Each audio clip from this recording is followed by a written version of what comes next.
Welcome to study with सिमरन। तो आज मैं जो वीडियो बनाने वाली हूँ वो वीडियो है सारी की सारी एडजस्टमेंट्स जो डेटर्स के लिए यूज की जाती है। तो काफी बच्चे ना कंफ्यूज हो जाते हैं कि जब भी हमें डेटर्स की एडजस्टमेंट करनी है तो वो करनी कैसे है। डेटर्स की एडजस्टमेंट वैसे तो बहुत ईजी है अगर आपको एक बार में समझ आ जाए, और ये जो मैं वे आपको बताने वाली हूँ आई एम श्योर ये आपको बहुत अच्छे से क्लियर होगा और आपके एक मार्क भी इस एडजस्टमेंट की वजह से नहीं कटेगा। तो चलो स्टार्ट करते हैं। अभी बता दे भाई, अभी बता दे। तो फर्स्ट केस मैंने लिया है when provision on debtors will be maintained, और यहाँ मैंने एक रेट ले लिया है 5% का। तो यहाँ पर वो बोल रहा है कि आपको डेटर्स पे प्रोविजन ऑन डेटर्स या प्रोविजन फॉर डेटर्स को मेंटेन करना है। सबसे पहली बात है कि आपको पता होना चाहिए कि हम ये प्रोविजन क्यों मेंटेन कर रहे हैं। तो आपको पता है डेटर्स क्या होते हैं। डेटर मीन्स द अमाउंट जो हमें बाहर कुछ लोगों से लेना है, वो हमारी एसेट है, राइट। तो कभी कभी क्या होता है ना, कुछ सर्टन केसेस के कारण या सर्टन सिचुएशन के कारण सामने वाला हमें पैसा नहीं दे पाता है, जिसको हम बैड डेट बोलते हैं, और उस बैड डेट की वजह से हमें प्रोविजन मेंटेन करना होता है कि कल को अगर कोई भी ऐसा सिचुएशन हमारे साथ अराइज हो जाए जिस सिचुएशन में हमें सामने वाला पैसा ना दे पाए, उस केस में हम उसका कंपनसेशन इस प्रोविजन से कर पाए, मतलब उसको हम पहले से ही निकाल कर रख देते हैं साइड पर प्रोविजन को डेटर्स में से ही, कि कल को हमें कोई प्रॉब्लम ना हो उस बैड डेट के कारण। तो देखो यहाँ पर तो साफ दे रखा है कि आपको प्रोविजन फॉर डेटर्स मेंटेन करना है 5%। तो ये केस तो सबसे सिंपल केस है। इसमें हम क्या करते हैं, सीधा रिवैल्यूएशन अकाउंट में जो हमें 5% का डेटर बनाना है वो हम यहाँ डेबिट में लिखते हैं to provision for doubtful debts, कि हमें ये डाउट है कि इन डेट्स पे हमें पैसा आएगा नहीं आएगा, उसका 5% मतलब 20,000 का 5% विच इज 1000 रुपीज रीवैल्यूएशन के डेबिट साइड लिख देते हैं। I am clear. तो अब बैलेंस शीट में क्या होता है, बैलेंस शीट जब आप बैलेंस शीट बनाओगे इसी सिचुएशन की, तो बैलेंस शीट में भी हमें कुछ नहीं करना है। एसेट्स में जब आपको डेटर्स लिखने हैं तो उस डेटर्स में से जो आप ये देख लो, मान लो कि यही पे मैं आपको क्लियर कर देती हूँ, जब आप न्यू बैलेंस शीट बनाओगे ना तो ये जो डेटर्स है ना 20,000 के, वो आप ऐसे करके अंदर लिखोगे और लेस करोगे provision for doubtful dates which is 1000, और जो वैल्यू आएगी अब डेटर्स की बैलेंस शीट में लिखने के लिए वो 19,000 आएगी। सेकंड केस क्या है मेरा, सेकंड केस है कि जब बैड डेट्स मुझे गिवन है, बैड डेट्स मतलब अब मुझे जहां से पैसे नहीं आने वाले हैं वो अमाउंट मुझे गिवन है कि तो bad debts amounted to 2000। First adjustment मेरी ये हो गई, और सेकेंड एडजस्टमेंट मुझे बोली है कि 5% प्रोविजन मुझे डेटर्स में बनाना है। तो सबसे पहले आप ये देख लो कि यहाँ पर जो आपको बैड डेट्स है वो 2,000 रुपए गिवन है।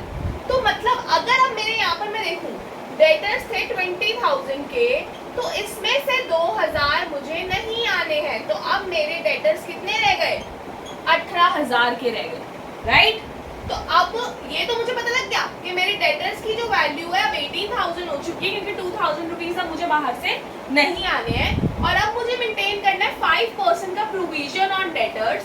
तो 5% प्रोविजन, जो न्यू प्रोविजन मुझे मेंटेन करना है, मैं ओल्ड प्रोविजन पे भी आऊंगी, बट जो मुझे न्यू प्रोविजन मेंटेन करना है वो करना है मुझे 5% का। तो 5% जो न्यू प्रोविजन होगा अब वो इस वैल्यू पे होगा, तो 18,000 का 5% हो गया आपका कितना, 900।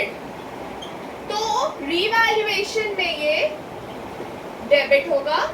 और अब एक बात बताओ मुझे, 2,000 के बैड डेट्स आपको बोले हमने कर दिया गया, ठीक है, अब ये डेटर्स का पैसा मुझे नहीं आना है, बट एक चीज ध्यान रखो कि ये 1,000 रुपए भी तो आपको पहले की गिवन है ना, कि प्रोविजन था 1,000।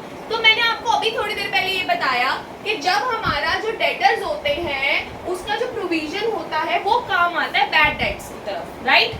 तो अब क्या होगा, ये जो 1,000 रुपए हैं ये इसको कंपेंसेट करने के लिए काम आएंगे। तो जो मुझे एक्चुअल नुकसान हुआ है ना 2,000 का, उसमें से 1,000 रुपए प्रोविजन के माइनस कर दो, एक्चुअल नुकसान मुझे 1,000 का हुआ क्योंकि ऑलरेडी मैंने प्रोविजन मेंटेन कर रखा था।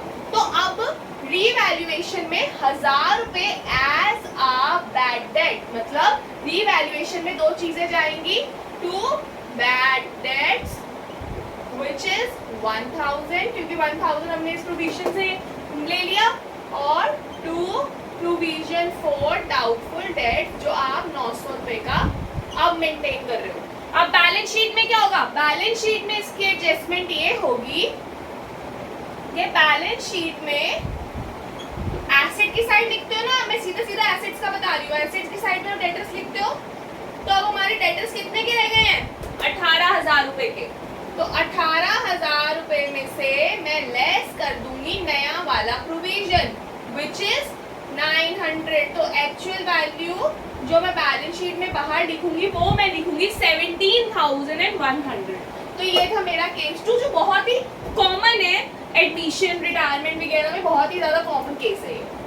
पढ़ते हैं केस 3 की तरफ। केस 3 भी सिंपल है। सेकंड केस एक ऐसा केस है जो थोड़ा सा कॉम्प्लिकेटेड है और जो ज्यादातर पेपर्स में आता है। तो अब यहाँ पर आपको सिर्फ और सिर्फ एक एडजस्टमेंट दे रखी है, बैड डेट्स है 2000 के, और यहाँ पर डेटर्स है 50,000 के, जिसमें से प्रोविजन मेंटेन करा हुआ है 5,000 का। तो यार देखो बैड डेट्स हो गए हैं हमारे 2000 के, राइट। तो अभी आपको केस 2 से पता लग गया कि प्रोविजन जो है बैड डेट्स को कैंसिल करने में काम करते हैं, है ना, और हमें कोई न्यू प्रोविजन मेंटेन करने के लिए भी नहीं कहा गया। तो ये केस बड़ा ही सिंपल केस हो जाता है कि आपका जो 5,000 प्रोविजन है उसमें से आप 2,000 यूज कर रहे हो फॉर बैड डेट्स, राइट। वो 2,000 कैंसिल आउट कर देगा, तो आपका जो प्रोविजन में अमाउंट बचा वो बचेगा 3,000 रुपए का।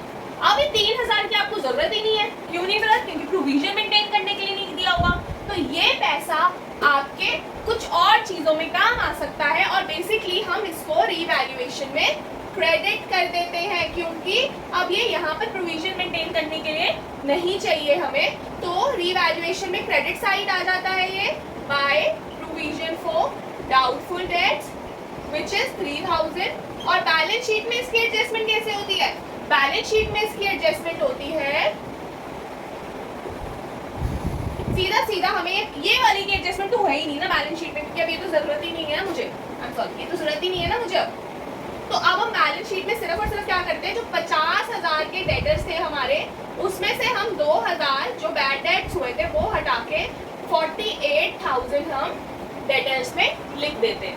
और ये भी याद रखना है, ये केस तो क्या, ये भी याद रखना है, कभी अगर एडजस्टमेंट में गिवन हो हमें कि प्रोविजन 500 से 600 से ज्यादा पाया गया है, एक्सटेंड है, तो ये भी याद रखो कि मान लो 1000 का प्रोविजन है मगर नीचे दे दिया है कि 500 प्रोविजन was mistakenly extended और कुछ भी wrongly extended, तो उसमें हम क्या करेंगे, मतलब 500 का हमने एक्स्ट्रा ले लिया ना, 500 की हमें जरूरत थी मगर हमने 500 ज्यादा डाल दिए, तो वहां से भी हम 500 रुपए निकाल के रीवैल्यूएशन में क्रेडिट कर देंगे। और बैलेंस शीट में जब हम ये एडजस्टमेंट दिखाएंगे, ये हम दिखाएंगे डेटर्स में से जितना भी डेटर्स का अमाउंट है XYZ, उसमें से सिर्फ हम अब 500 ही माइनस करेंगे। क्यों 500 माइनस करेंगे, क्योंकि 500 फालतू थे, तो वो 500 फालतू हमने रीवैल्यूएशन में क्रेडिट कर दिए और बाकी का 500 हमने एज अ प्रोविजन दे दिया।